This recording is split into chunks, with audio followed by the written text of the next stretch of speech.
Want actionable advice on how to build and grow successful e-commerce brands? Then you're in the right place. Welcome, this is Veronica Costello, your quintessentially English co-host of Talk Commerce. We're here each week to provide you with invaluable insights from industry experts, just like that bad joke from Brent you'd wish you could unhear. Today, I'm thrilled to introduce Jamin Arvig, co-founder of brilliant ventures like AIC Brands and AI Commerce. He's worked his magic in the labyrinth of e-commerce, preaching the gospel of multi-channel strategies and cracking the code to the Amazon platform expansion. In our chat, we'll dissect a multitude of topics: why diversification is the lifeblood of e-commerce sustainability, how Amazon is extending its tentacles beyond its fundamental platform, and why customer experience and strategic branding aren't merely buzzwords in the market, but essential components of success. Brent's free joke project is like a generic product on Amazon, isn't it? It may get lost amidst better, funnier content. Just like on Amazon, you'll need differentiation to shine in today's saturated market. Luckily, Jamin's got a bag full of ideas for us. So, whether you're contemplating which platform to use for direct sales, considering expanding into new channels, or want a peek into the future of e-commerce, this conversation's got you covered.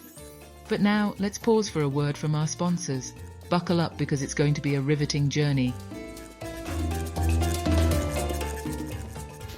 Is your Magento site moving at a snail's pace? Believe it or not, you're in the same boat as 90% of Magento store owners. Let's add a splash of optimism. I recently had a client who revived their site by switching to Hoofa. Their excitement was contagious. Hoofa is more than just a theme. It's like having a secret weapon in your e-commerce arsenal. Picture this. You're crafting an online space that's as vibrant, engaging, and dynamic as your brand. Sounds exciting, doesn't it? That's the Hoofa magic. Performance, top-notch. Usability, smooth as butter. With Hoofa, hitting Google Lighthouse scores of 100 isn't a dream, it's reality. My client and I have been on this exhilarating journey, and I tell you, it's a game changer. But hey, Hoofa isn't just about turbocharging your performance, it's about putting a personal stamp on your store. The theme is fully customizable. Play around, express yourself, make it truly yours. My client has been having a blast watching their online storefront transform, supercharged by Hoofa's powerful features and tools. Ready for transformation? Why not test drive Hoofa and feel the difference yourself? Visit hyva.io. That's hyva.io. And when you get there, don't forget to mention that Talk Commerce sent you. Trust me, you're in for a treat. My name is Brent Peterson, and I'm your host. Please remember to subscribe wherever you download your podcasts. And now, Talk Commerce. Welcome to this episode. Today I have Jamin Arvig. Jamin is the co-founder of AIC Brands. Jamin, go ahead, introduce yourself, tell us your day-to-day role, and maybe one of your passions in life. Great. Thanks for having me, Brent. Again, my name is Jamin Arvig. I co-founded AIC Brands over 21 years ago, which owns, operates, builds, and buys e-commerce brands, which turn into multi-channel brands. Also co-founded AI Commerce, which is a service company that provides multi-channel marketing and growth benefits to brands that we own, and of course, more importantly, many others out there in the world. So that's what I do. I've served on the board with Thrasio, which buys Amazon companies as well. And I have passions in life. Next question. We've got 5 young kids. My wife and I have been married for over 20 years with these 5 young kids, so we're busy. But we have do have passions. One of the passions right now is a project called Junior Presidents.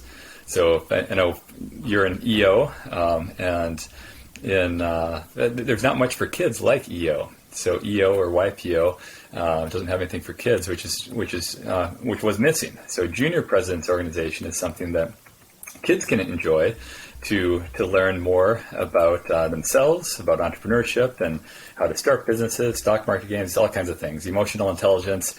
And so we've really gotten involved all over the world, actually, about 50 countries with kids that are doing some great things together. So that's one of my passions. Wow, that's awesome. Thank you. And for anybody that's just listening and they're not watching the video form of this, Jamin looks like he's 21 years old. So you're wearing your 5 kids very well on your face. You look awesome. Very kind. So before we get into content, you've so graciously volunteered to be part of the Free Joke Project. So I'm just going to tell you a joke, and all you have to do is say, should this joke remain free, or do you think somebody could charge for it? Here we go. As an American, I'm tired of people saying America is the stupidest country in the world. Personally, I think Europe is the stupidest country in the world. Ooh, tough. Can I compromise and use some type of crypto? Absolutely, yeah. Okay. Yeah. Very good. Very good. Yeah, everybody soon discovers that none of the jokes are very smart or funny. Anything. In the ever-evolving retail landscape, one platform is changing the game, ushering in a retail renaissance that puts relationships at the forefront. Welcome to Endear. Endear is a CRM built for omni-channel brands, empowering them with the consumer data to deliver a personalized, efficient customer experience that drives sales and retention. Imagine a tool that intuitively understands your customers' needs, giving your brand a remarkable edge. Don't believe us? Geronimo from Rebag says, I've used every CRM from Salesforce down, and Endear is the best one I've found for us. With Endear, your team isn't just selling products and crafting stories that resonate, nurturing connections that last. It's not just a CRM. It's a tool that empowers your sales associates to make personalized connections, bridging brands and customers like never before. Ready to redefine retail clienteling with a platform trusted by hundreds of omni-channel brands around the globe? Request your Endear demo today and enter a future of enriched connections and unparalleled customer loyalty. All right, so let's dive in. We're going to talk a little bit about multi-channel. Tell us why multi-channel is important now. Well, multi-channel probably has always been important. Companies over the years, for hundreds of years, have always had better valuations when they've got more diversification in their business. Less customer concentration or more diversification means the business is more stable. So that has always been important and is important now. I think it's becoming more visible to people that this is important now because so many people of late have built companies that are either Amazon native or digital native. And they're realizing that as these ecosystems become more mature, the cost to compete, the cost to win on these channels becomes greater. So the cost, it becomes more expensive, less profitable sometimes. There's so much competition from China, competition from manufacturers that are knocking off your product, lots of competition.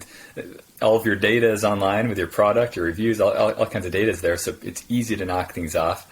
So you want more diversification. That's one big reason. Another big reason is brand value. So if a customer, a potential customer even, is walking around, seeing your product in a store, seeing it on Amazon, seeing it on your D2C site, seeing it on the ads on the top and the side of the Google search pages, seeing it on social pages, seeing it all over. Now there's much more brand equity. These people are much more knowledgeable of your brand, aware of your brand, willing to invest in your brand.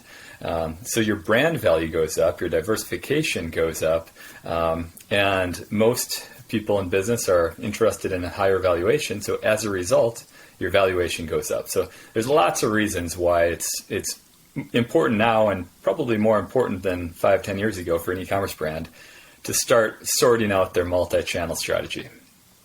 Yeah, and I think most platforms now are accommodating for that, and there's all these buzzwords like headless that are helping any brand figure out how can they get more channels out there and connect to one spot. I know in our green room we talked a little bit about Buy with Prime. Tell us a little bit about how Amazon is kind of pushing into your traditional purchase path outside of just buying on Amazon? Yeah. Well, I think first I'll give you some context that years ago, more people were starting their search on Google for everything, including product search. And then over, the last 10 years, that has shifted slowly but surely until more people are starting their search on Amazon. So Amazon for product search. So Amazon has become the place to start for product search, which makes sense at this point. And that's been one of their big goals, but they can't achieve, full coverage just on people starting their search on Amazon. So once they achieved that, they wanted to make sure they could go beyond Amazon too and find people that are starting their search elsewhere. Also, there are competitors like Shopify, and they're the biggest, but other e-commerce platforms, BigCommerce, WooCommerce, many others, Magento, that are helping people bring their D2C websites out, which are presences online that compete with Amazon's presence in a way. So it makes sense for Amazon to either compete with those or bring those into the fold and partner with those types of companies to make sure they can help continue to grow their infrastructure and their value to customers.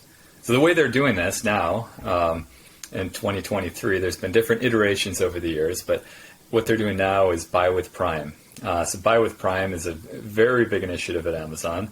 There are over 1,000 people that have been hired into that ecosystem and department, I guess, under a VP at Amazon over the last couple of years. And so Buy with Prime has a lot of resources to help brands, not just to bring them into Amazon, but to help them and help their customers grow. So what they're doing is opening up their fulfillment network, their FBA network, with all their warehouses, which is a huge benefit. It's a benefit of having a 3PL for a brand. It's a benefit of outsourcing so much infrastructure and complexity. And it's a benefit for brands to deliver to consumers what they now expect, which is quick delivery, maybe 2 days, plus or minus, maybe better eventually 1 day, in more common practice, but also providing the cost of shipping that is much lower as well. So Buy with Prime can be a button on a D2C website, which allows people to check out on a branded website, but use the back end of Amazon for the fulfillment and for some of the other benefits too. So they don't need to a customer doesn't need to put in their credit card information. They don't need they're able to get some of the benefits if they do use an Amazon credit card or have a 5% back rebate or anything like this. So there's a lot of benefits. Those are some of them that they offer to the brand and ultimately the end user. And I think there's been a push and pull. Like some brands get onto Amazon and they realize that they want to try to save some money, so they move into their own website. And some people have their own website, and like you said, multi-channel. What is the advantage then of a merchant who has, let's say, a BigCommerce or a Magento site to add that button for Buy with Prime? Because a lot of merchants might think about it as, hey, I'm kind of giving it away to the competition. Right. And that has to be considered. It definitely has to be considered. People that have built a D2C business can't imagine building an Amazon business quite often, and vice versa. People on an Amazon business can't imagine a D2C business without Amazon, or certainly not a brick and mortar business. That's a different world completely to people that have been focused on one silo. But people that have focused on the D2C branded website silo do ultimately see that a big portion of their customers that search their site don't want to buy anywhere but Amazon. So there is definitely a market segment that is not being touched currently on a D2C site. So they do see that. There's data behind that. And there's also data behind conversion rate increases. So if you're like almost everyone in this country and many other countries, you have an Amazon Prime account. And it's pretty easy to click the add to cart button or the buy now. It's very easy to check out quickly there. You trust the system. You know what you're getting into. You don't need to enter information. It's a very quick, seamless, frictionless experience. So because of that, conversion rates can go up too. And when conversion rates go up, for a D2C brand, that means they can spend more money because the economics, the unit economics, are more efficient, and they can grow more. So it has to be considered. The counter arguments need to be considered as well, but there's usually a lot of benefits to doing this. Also, notably, there's ways through Buy with Prime companies for these brands to drive more traffic to their site because they do have Buy with Prime now. There are also ways for them to advertise even on the Amazon platform to bring people to their D2C site. So there are some other opportunities and reasons for brands to strongly consider this. Yeah, and I've heard the analogy said that Amazon is just this kind of soulless marketplace that doesn't have a lot of customer experience, and there's not a lot of opportunity to create customer experience for your brand within the Amazon marketplace. But by doing it on your own site, you can create that entire experience, as well as having that benefit of 2-day shipping or the backup or the name recognition of having the Amazon payments there. Talk a little bit about how customer experience plays in on that. It's a great point. So on the Amazon platform, you can tell your story a bit as a brand, right? There's multiple ways of doing it. Amazon's been adding these ways continually over the last dozen years, probably. So you can have a branded page, you can have A+ content, all the EDC content. You can have ads that are focused on your brand. You can have comparable products. You can have all kinds of things. You can have a matrix. You can have video that tells your experience. So there's a lot of things you can do now within the Amazon platform that you couldn't do even 3-4 years ago. But there are many more things you can do on your own site. Of course, the boundaries really are limitless. So if you really have a story to tell, it's hard to tell on the Amazon platform. You're absolutely right. That's another reason to use Buy with Prime. So you get the benefits of both worlds. You can tell your story in any way you want on your site, and you can have the Buy with Prime button and all the back end that goes along with that. Talk a little bit about branding strategy. I know that we've had a number of guests who have talked about just having a generic product on Amazon makes you just get lost in the huge pool of everybody else, as compared to a branded product where you can sort of try to stand out with that brand itself. Yeah, it's important. Again, over the years, businesses always have had to be differentiated, but now even more than before, it's so easy to get knocked off. And you rise in the rankings a bit on Amazon, you get knocked off quickly. Your products on Alibaba, maybe even before you get knocked off, your manufacturer is already showing other people your product, and they're already competing with you if you're not careful. So it is very important to have differentiators. One of those differentiators is brand. There are others too. One of them is low-cost supply chain. It doesn't need to be lowest price to the end user, but you have to have the best cost, really, in your supply chain, or others with better cost will be able to have lower prices or advertise more, do whatever they want. But you need to have lower costs. You need to have a strong supply chain. You need differentiation in the brand, and hopefully some IP. So if you can have differentiated IP support with patents, with trademarks, that can help. If you've got even better, if you've got an app along with it, or if you've got some type of experience that allows you to provide a community or an infrastructure that goes along with the product, then it's way more difficult for people to knock off your product. Yeah, and I think, so let's just say, for example, the Apple product realm, all the different things that plug into your Apple. If you go on Amazon, you're going to come across, some kind of a docking station that is going to be 1,000 people that are selling some version of a, USB-C to USB connector or whatever that thing is. There's only a few, though, that stand out as a brand that probably do the same thing.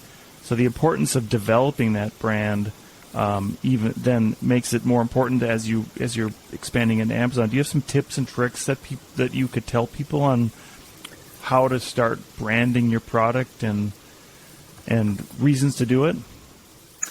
Yeah, I think again, reasons to do it is to add more diversification, more stability, more barriers to entry, and increase your valuation. And I think with that motivation, though, it is difficult. It's not that it comes easily. and without risk and without complexity. There's a lot of complexity that is involved by branding because it usually does require multiple channel exposure. So if you're in lots of channels, you get complexity through technology, complexity through operational complexity, through general infrastructure complexity.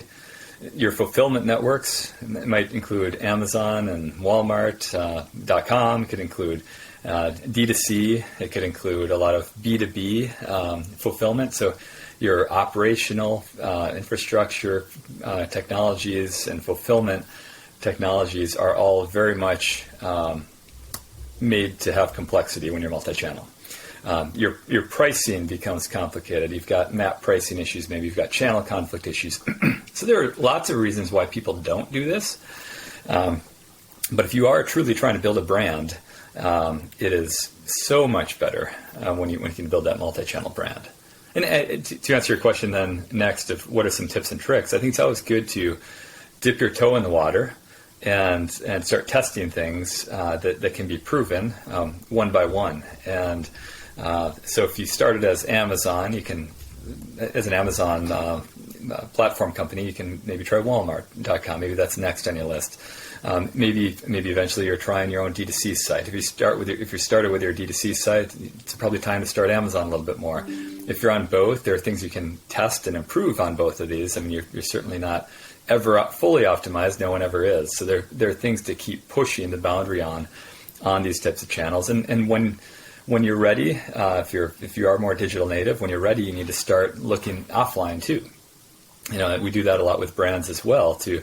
With our own brands, with other people's brands, is help bring them offline and make sure that the brand can fully be built out. So I think it all starts with a long-term strategy, a long-term multi-channel expansion strategy that can be broken down into phases and stages, and then that can further be broken down in lots of little tests. So it can be done responsibly and profitably. And that comes with a little test budget along the way.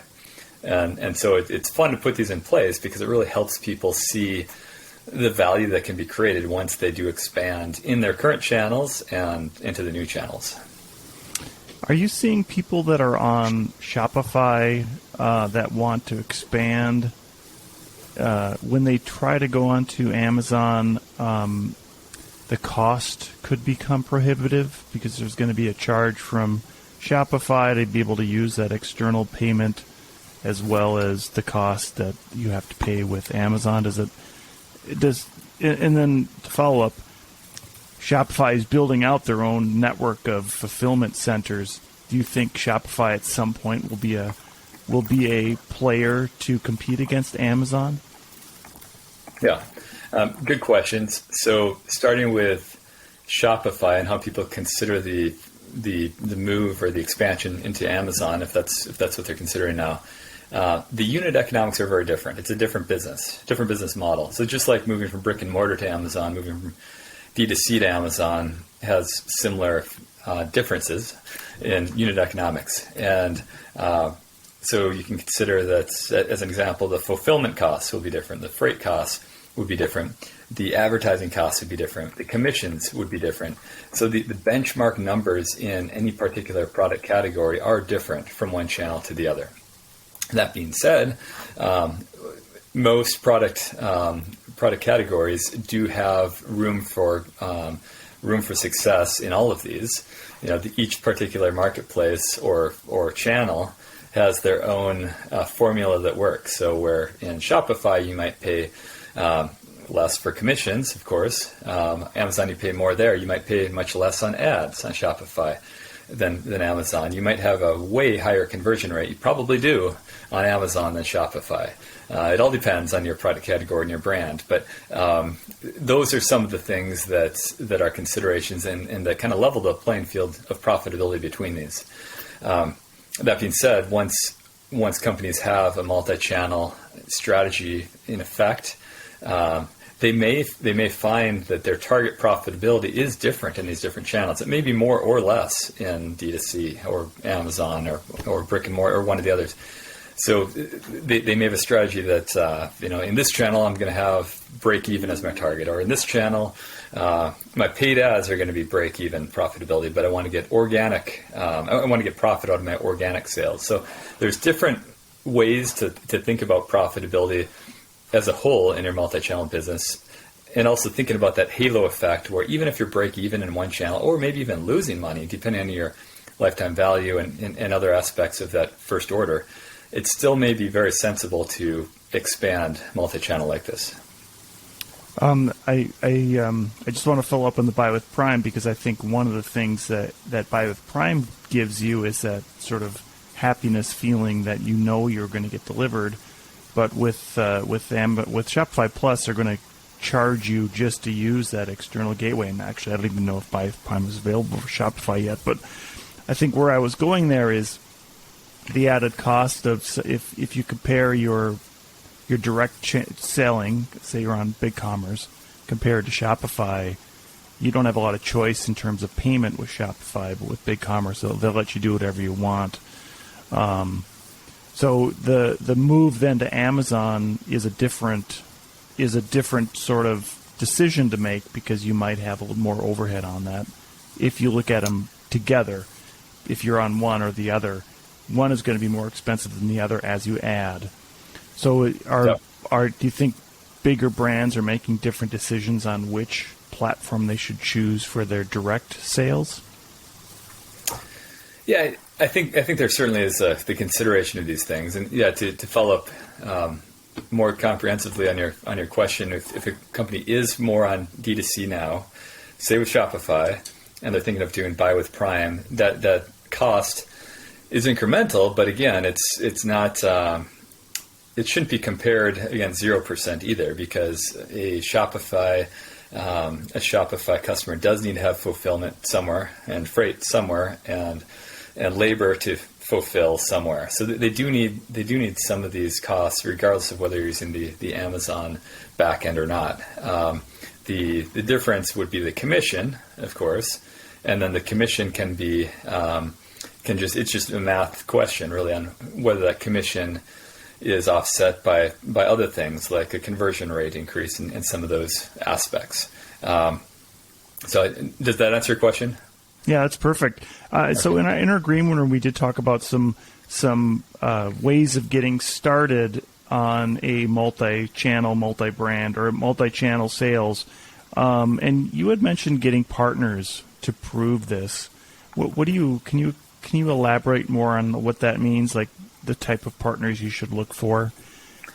Yeah, regardless of the size of a company, we all have limited resources. And so if the company has achieved specialization in certain things, maybe D2C, maybe Amazon, maybe brick and mortar, something, they've got specialization in those things, but typically not everything. So as they're expanding into one of those new areas, they can either invest on their own and build that internally, that capability, or they can buy it. They can buy a company that has that capability, or they can partner and find someone else that has that capability. So when moving into a new channel, it's usually more effective for people to test it, to expand with a partner until some of those things are proven. Once the economics are proven, the strategy makes sense, that everything has worked with a brand, then the company can consider, do they want to bring that in-house long term? Do they want to keep with the partner long term? Do they want to buy another company long term to further make that capability more robust? Those are decisions to be made. But out of the gate, it's usually more effective to partner with someone. And the reason is simple, that if you were to bring in a team to help you on one of those new channels, you'd have to get, say a new CMO, a new director of marketing in that area, a team of specialists that have all these specialization skills in the tactics that are needed to win in those channels. So if we can instead use kind of a fractional team with a partner, that can make a lot of sense. So a company like AI Commerce would be a perfect partner to work with to get you there. Depending on the strategy, that's obviously our reason to exist. We've eaten our own dog food for over 20 years, and it's made sense for us to move channel to channel through these methods. And as brands are built and values created, and so our reason to exist for others is to serve them as they do try these things. And so many times people ultimately will achieve great success and huge valuation increase with us, and then they may want to build a lot of it in house, and maybe we help them with other things, or maybe they move on and they've done well on their own, creating more value. So. But in the meantime, it can be very helpful to work with a partner like AI Commerce. Yeah. Looking at the rest of this year for 2023, what are you excited about in terms of tools for people that are selling things online? For like software tools and that type of thing for sellers? Partners or platforms or channels or whatever. What is it? If you had some advice to give somebody that has a store already, what would you give that? What kind of advice would you give them? Yeah, the things that we're always looking at, we're always making sure we've got the best tools, the best AI that we've got access to. So AI is, of course, top of mind for everyone right now, and that's our name, AI Commerce. We try to make this very core in everything we do. So generative AI for content is a no-brainer to at least try. And hopefully integrate into your business more and more. But there's so much AI that is being developed and becoming functional and usable, whether it's generative imaging tools or video tools. There's a lot there. So I think that's the biggest thing. But of course, there's always a need. There has always been a need for the best data tools, the best tools that provide the most access to data. So for us, we're always extremely granular. We have to be very, very granular in terms of how we analyze profitability. So we don't just look at revenue or margins or even contribution margins. We try to look at contribution margins or variable contribution margins at a very granular level across products, across channels, and combination of product channels, and to make sure every profitability decision is deliberate and tracked and optimized. So with that as a goal, it's very important to have the best data we possibly can have access to at all times. So I'd say AI is one. Data, the best data tools out there are always needed. And generally for us too, since we believe in multi-channel branding, tools that can help with that. So there's some good tools that more and more can help people either drive traffic to Amazon or with Amazon. Those are becoming interesting, or integrations that bring your Walmart channels and D2C channels and Amazon channels through the same systems to make sure you can fulfill them efficiently, make sure you can see data efficiently. So AI, data, and multi-channel tools would be the three general categories. Yeah, and I know that having that data and actually using it for your business is so important, and a lot of newer or younger, less mature entrepreneurs might pass up data first and go with gut, but at some point data wins over gut most of the time. I'm not going to say every single time, but that measurement and testing and then re-innovating off of that and building on that data is such a great way to build your business and continue to excel. So Jamin, as we kind of close out, I give everybody a chance to do a shameless plug. What would you like to plug today? Yeah, I don't know if I have too much to plug, but happy to provide a link to your listeners, Brent, that just shows a few considerations when auditing your business in terms of if you're ready to go multi-channel. AI Commerce helps with people moving to multi-channel, and we've got a sister company, Brands 10X, that helps e-commerce companies move to brick and mortar. So for qualifying businesses, we do some free audits if they are a good fit to kind of help do a bit of a deep dive. So I can offer that through a link if you'd like. That's awesome, and I'll make sure I put all this in the show notes. Jamin, Arvig, it was a great conversation. Thank you so much for being here today. Glad to be with you. Thank you.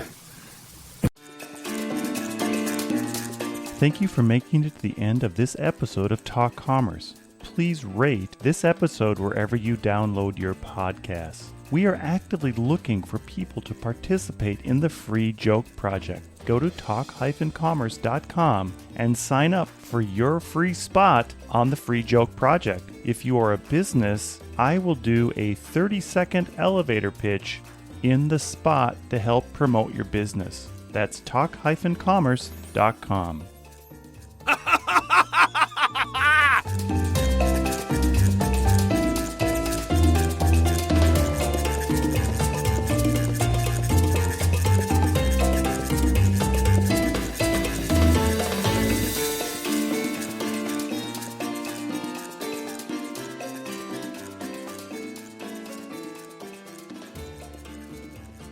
High-quality